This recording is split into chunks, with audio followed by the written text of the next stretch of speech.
Hey guys, this is Max Headspace 9mm, and I'm excited to tell you about a new gun acquisition that I made.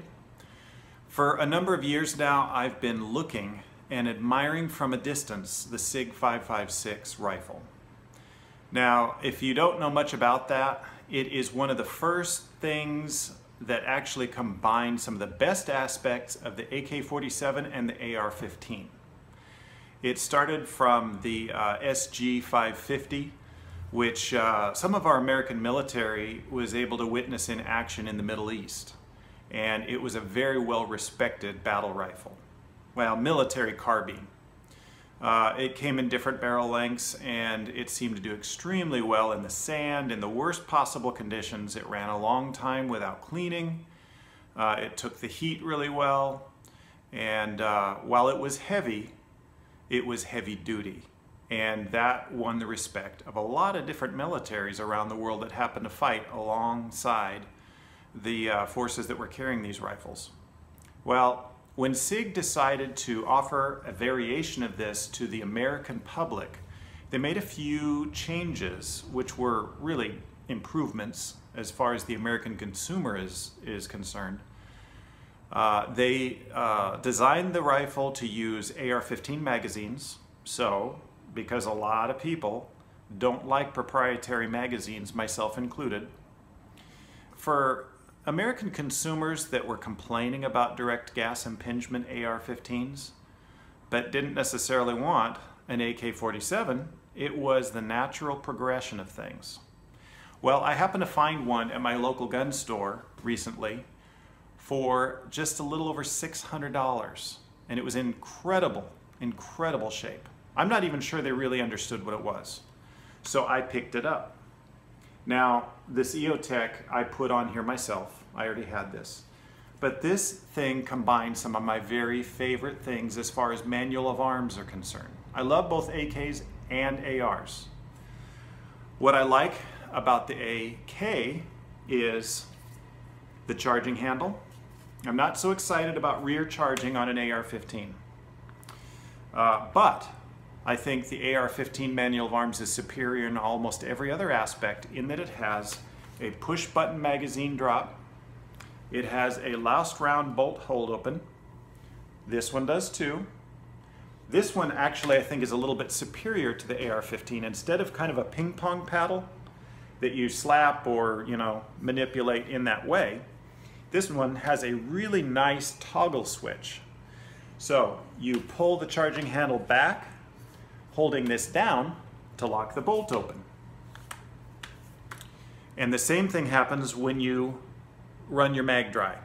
Last round bolt hold open, you can drop the mag free, insert a new mag, and naturally push this up, and it drops the bolt, all at the same time. It has ambidextrous safety, which isn't a big deal for me because I'm right-handed, but it is kind of nice. I'm growing fond of that. Now here's the part about it that I don't like so much.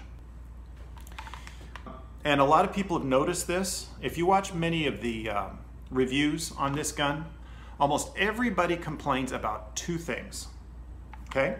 Number one is the weight. This is one of the most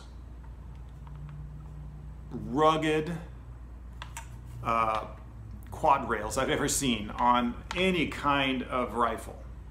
This thing has got a lot of metal in it. It's really well built and heavy duty.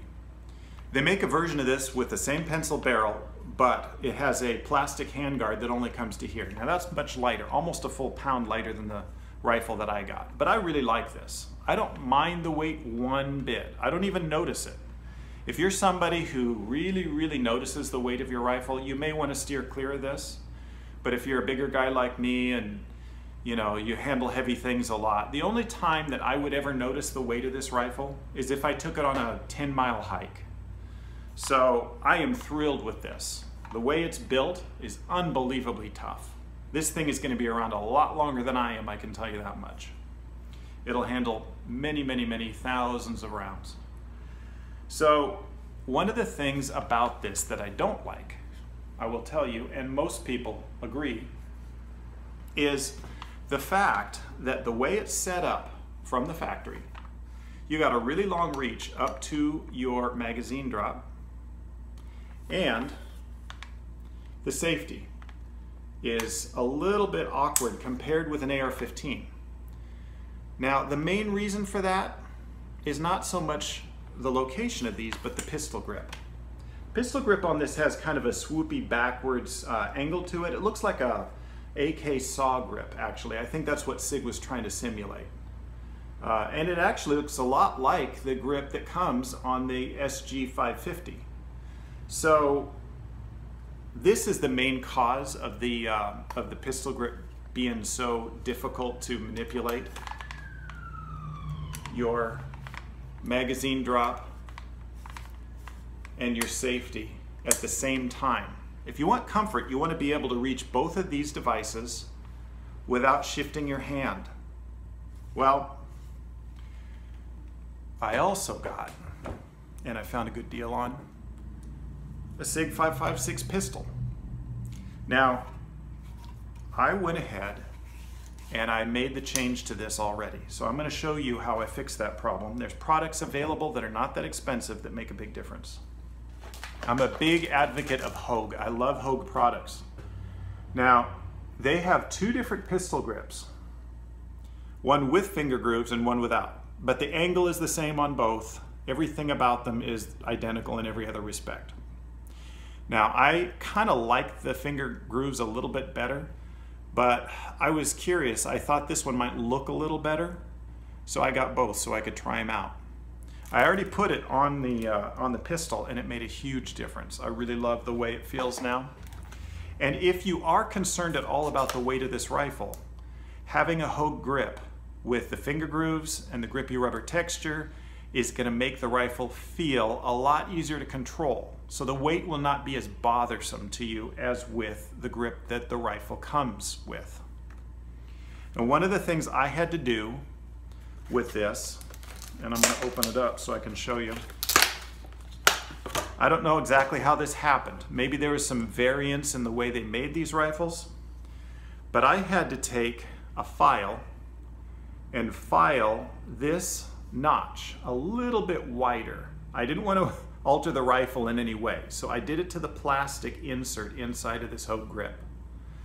I had to take off maybe, I don't know, not quite a 64th of an inch, and I took it off of both sides so that it was centered. It pressed on really tight, and when I torqued it down with the screws, it was rock solid. So it's not entirely a bad thing. And then the next thing I did was I love Krebs Custom Safeties. They make one for this rifle as well. They could see the problem and they fixed it. What it does is it adds a little extra tab that allows your thumb to get a hold of this thing. Now, when I put this on, the grip and the safety, it makes all the difference in the world. So I can easily reach my magazine release and my safety without shifting my grip. And it's really quite comfortable. See? Now, one of the things about this safety that is actually, it's not as bad as it would seem. It's a very positive click. The safety on an AR-15 actually feels kind of mushy compared to this one. You know when this safety's engaged or when it's off. It's very positive. And to make it positive and make that click, it just has a little bit more spring pressure on the detent ball. That's all it is, I think. But I will tell you, I was concerned that this little extra piece of metal would poke my thumb when I was normally shooting the rifle or the pistol. But it actually fits right there. It's really comfortable. I know it's there because my thumb is resting against it, but it's not in the way and I'm not likely to bump it where I don't want it. So it actually solves the problem beautifully. I absolutely love this fix and I would highly recommend it to you. Now I'm going to show you how easy it is to put these things on here because I'm going to do the exact same fix to my rifle. And I don't know if you can tell, but the grip as it comes on the rifle or the pistol is swept back more. It's a less natural firing position for most people. So fixing that problem, and the Hogue grip actually gives you a little bit more indent right here, so it moves your hand forward naturally.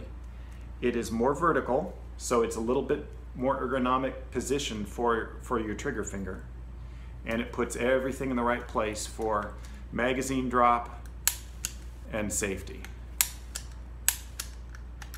So I really love this. This has been a fantastic fix, and I highly recommend it.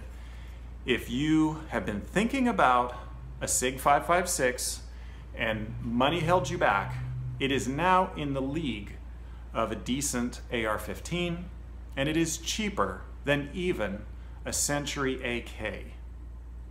It's cheaper. If you look around like I did and you find a deal like I did, you can pick up one of these rifles cheaper than a Wasser. So I kind of think you'd be crazy not to look into this unless you don't like the 5.56 round. If you think that that round is not for you, you might want to steer clear of this. But if you've ever been interested in a SIG 5.56, go out there and keep your eyes open, because there are deals like crazy. They don't make these things anymore, and they're fantastic rifles. When SIG first released this rifle, it was almost $2,000, $1,900, brand new. But that was immediately after the assault weapons ban was lifted. So people were just hungry for things like this, and the price eventually settled down to around $1,200, $1,300, brand new. And it stayed there until SIG quit selling this rifle just a couple years ago. Now, the only way you're ever going to find one is on the secondary market. I've seen a ton of them on Gunbroker that looked immaculate. Most of the time they're going for over $1,000, but I guarantee you I am not that special. And if I can find one of these for 650 bucks, you can too. And if you do see one for 650 bucks, I would recommend you grab it, because it is an awesome rifle. This is Back's Headspace 9mm. Have a good one. If you like this video, go ahead and consider hitting the like button. If it's your first time watching, go ahead and subscribe. And if you want to support me and my channel, go check out my Patreon. The link is in the description.